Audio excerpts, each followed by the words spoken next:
بسم اللہ الرحمن الرحیم، السلام علیکم ورحمۃ اللہ وبرکاتہ۔ مسلم کیلیگرافک چینل کی طرف سے آپ سب احباب کو خوش آمدید۔ آج کی اس نشست میں ہم خط نستعلیق کے لیے قلم بنانے کا طریقہ سکھائیں گے انشاءاللہ۔ قلم بنانے کے لیے ہمارے پاس یہ چیزیں ہونی ضروری ہے۔ سب سے پہلے یہ کٹر ہے، اور اس میں بھی اعلیٰ قسم کا کٹر اگر نہیں ہے تو یہ اس کا جو بلیڈ ہوتا ہے یہ اعلیٰ ہونا چاہیے، اور اعلیٰ ہونے کی یہ ہے صورت کہ یہ جاپانی ہو یا کم از کم کورین ہو۔ یہ ہمارے پاس ایک قسم کا کٹر ہونا چاہیے۔ اور دوسرے نمبر پر ہمارے پاس بانس ہونے چاہیے۔ میرے پاس بہت سارے بانس ہیں، یہاں پر آپ دیکھ سکتے ہیں۔ یہ بھی بانس ہے، یہ بھی بانس ہے، یہ بھی ہے، یہ بھی ہے، یہ بھی ہے، آپ دیکھ سکتے ہیں اس کو۔ لیکن ایک قسم کی چیز میرے پاس یہ ہے کہ یہ بانس نہیں ہے، اس کو ہم نڑی کہہ سکتے ہیں، اور اس کو ہم درگے اپنی زبان میں کہہ دیتے ہیں۔ اگر آپ کے پاس بانس وغیرہ نہیں ہے اور ناچار ہے تو آپ اس نڑی کو اور اس درگے کو استعمال کر سکتے ہیں۔ لیکن درگی میں خامی یہ ہے کہ یہ بوجھ برداشت نہیں کرتا ہے، اور اگر اس کو آپ بنا بھی لے تو اس کا جو نب ہوتا ہے یا زیادہ سے زیادہ یہ پھیل جاتا ہے لکھتے وقت، اور یہ اس کا جو سرا ہوتا ہے یہ کن پڑ جاتا ہے۔ اس وجہ سے اسے ہم اجتناب کر دیتے ہیں۔ پھر بانس میں یہ ہم کرتے ہیں کہ اگر آپ کے پاس ایرانی استخوانی بانس ہے تو یہ اعلیٰ قسم کا بانس ہوتا ہے، آپ دیکھ سکتے ہیں۔ اس کی نشانی یہ ہوتی ہے کہ یہاں پر ایک جو حصہ ہے یہ تھوڑا سا دبا ہوتا ہے، سیدھا ہوتا ہے، اور باقیہ گول ہوتا ہے۔ لیکن خامی اس میں یہ ہے کہ یہ بنے بنائے ہوتے ہیں اور وہ مشین سے بناتے ہیں، اور اس کا جو نب ہوتا ہے یہ ایک ہی لیول پہ ہوتا ہے، اور اس طرح صحیح لکھائی اس پہ بندہ نہیں کر سکتا ہے جب بندہ خود اپنے ہاتھ سے نہ بنا لے۔ پچھلی سائڈ سے بھی کاٹے اور پھر اس کو یہاں سے اور اطراف سے اس کو سیدھا بھی بنا لے۔ اس میں یہ دوسری خوبی یہ ہے کہ یہ بہت ہلکا ہوتا ہے، کیونکہ اس میں جو ہوتا ہے یہ اطراف یعنی جگہ اس کی اندرونی جو جگہ ہوتی ہے خالی ہوتی ہے، تو یہ بہت زیادہ ہلکا ہوتا ہے اور لکھتے وقت دشواری نہیں ہوتی ہے۔ اور اگر آپ کے پاس یہ نہیں ہے، اور علاقے کے جو بانس ہوتے ہیں خاص کر چائنا سے جو آتے ہیں کپڑوں وغیرہ میں، تو اس طرح قسم کے بانس آپ کے پاس ہونے چاہیے۔ یہ ہلکی بھی ہوتے ہیں۔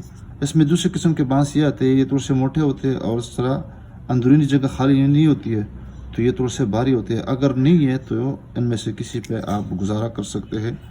بہرحال اتنا موٹا نہیں ہونا چاہیے، بلکہ تھوڑا سا پتلا ہونا چاہیے تاکہ ہلکا یہ بھی ہو۔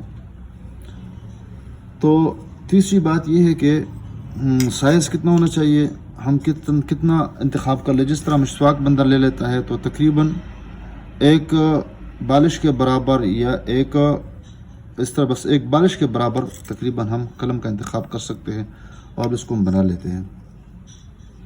تو یہ ہے کہ ہم قلم کہاں سے شروع کریں گے، کیسے کاٹیں گے، کتنے فاصلے پہ ہم کاٹیں گے۔ تو ہم نے یہ دوسری چیزیں نہیں بتائی کہ آپ کے پاس کتنی چیزیں ہونا چاہیے۔ ایک یہ پتھر ہے، ایک ڈی ہے، ایک گول لکڑی میں بنائی ہے، اس کا میں بتا دوں گا کہ اس کو ہم کس طرح استعمال میں لیں گے، اور اس طرح ایک فٹ ہونا چاہیے۔ تو یہ میں دوسری طرف رکھ دیتا ہوں، اور پھر ساتھ ساتھ انشاءاللہ بھی بتا دوں گا۔ یہ ایک چیز ہے، یہ عام طور پر جو رنگ ساز ہوتے ہیں ان کے پاس برش ہوتا ہے، اور برش کا جو اگلا حصہ ہوتا ہے جس سے ہم برش کرتے ہیں تو وہ ضائع کیا جاتا ہے جب پرانا ہو جاتا ہے، تو ہم اس کو بطور ہتھوڑے کے ہم اس کو استعمال کر دیتے ہیں۔ اس کے ساتھ ہم جب قلم پہ رکھ دیتے ہیں اس طرح اس کے نب پہ، تو پھر اس کو اس کے ذریعے سے مار دیتے ہیں، اور اس کا جو کٹ ہوتا ہے نب ہوتا ہے یہ کٹ جاتا ہے۔ تو سب سے پہلے یہ ہے کہ تقریباً اس کو ہم یہاں سے ناپ سکتے ہیں کہ کہاں سے شروع کر لیں۔ تو اگر انچ کے حساب سے ہم شروع کر لیں، تقریباً 1.5 انچ کے فاصلے سے یہاں سے ہم قلم کو شروع کر دیتے ہیں۔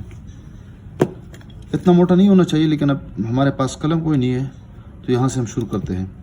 اس میں اہم بات جو میں بتانے لگا ہوں یہ ہے کہ ہم کس طرح اس کو سیدھا کر لیتے ہیں، کہ اس کو ہم کس سائڈ پہ بنا لیں۔ تو استاد جو ہوتے ہیں، ہمارے جو اساتذہ ہوتے ہیں، وہ اس طرح ہماری جگہ پہ رکھ دیتے ہیں، تو جہاں پہ یہ ٹھک جاتا ہے تو وہاں سے اس کو شروع کر دیتے ہیں۔ لیکن اگر وہ طریقہ بھی آپ کو نہیں آتا ہے تو آپ اس قلم کو ہاتھ میں پکڑے، اور پکڑنے کے بعد جس رخ پہ یہ سیدھا ہو جائے اسی پہ آپ اس کا نب بنانا شروع کر دیں۔